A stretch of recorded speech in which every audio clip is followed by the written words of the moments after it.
cocoa prices going through the roof, and internet armageddon. Could that be where we're headed in 2015? According to Saxo Bank's annual outrageous predictions, there's certainly possibilities worth considering.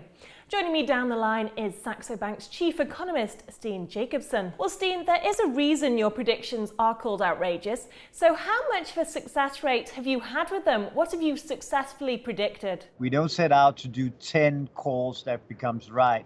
We are setting out to say, these are 10 things that will upset you. But the ratio is that we have 2 to 2.5 calls right every year, but not always necessarily in the following year. But 20 to 25% of the calls becomes over the next 24 months in the last 12 years, correct. Why do you compile this list each year if they're so unlikely to happen? We have today, in today's market, so much consensus. I've received research from my brilliant colleagues at 25 institutions. I would not be able to tell you the difference between any of the 25. We are so one-sided, one-looped. We have only one instrument we can buy equities. So we are saying simply, why don't we just ask the question, what can go wrong with this? So have a negative sort of prediction, but a positive and constructive discussion on why or why not it should not happen. I actually want you to say to me, it is very, very unlikely to happen.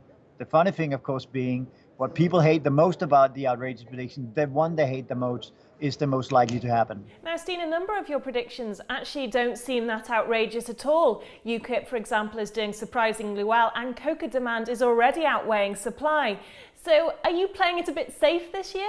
Maybe the world is so outrageous in all this pricing that it's impossible to make an outrageous call. Of course, some of these outrageous calls are likely. I mean, I think you're underestimating, for instance, the volcano activity in Iceland.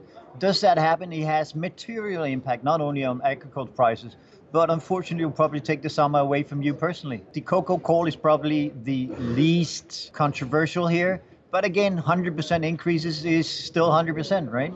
Looking at your 2015 predictions in more detail now, and why do you think China will devalue the yuan? Why is 2015 the year for this? Because their capital balance is negative if you take away the amount of dollars they borrow. The Chinese has become the single biggest issuer of dollar debt.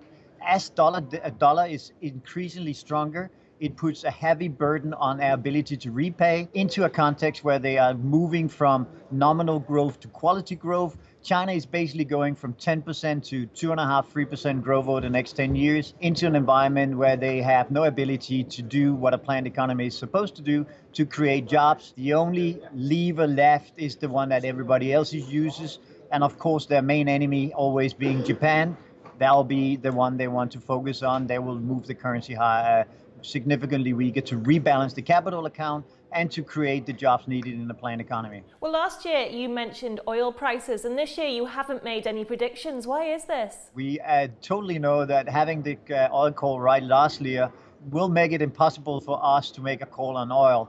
And if we hadn't made an oil call this year, people would have thought it was our forecast. So I like the fact we are giving a lot of credit for calling the oil market right. But it was an outrageous call. It wasn't necessarily our forecast. So it would be totally waste of time for us trying to predict what happened next year. I think personally that the contango shows you the market is yet to reprice the full impact of low energy. The contango is $8 between January oil next year and 17. That needs to come down to 2 to 3 before this is over.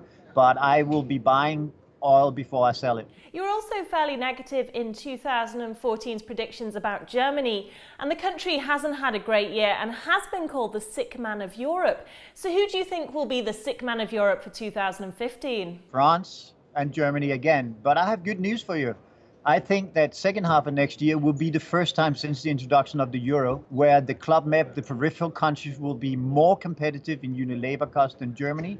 I think Eastern Europe, certainly Poland and other countries, will contribute to a more broad-based, better economic growth scenario for all of Europe. So I still see Germany reaching recession, and pretty soon, I mean, technically they are already there. They are 0.1 of a percentage point in the last quarter away from a true recession.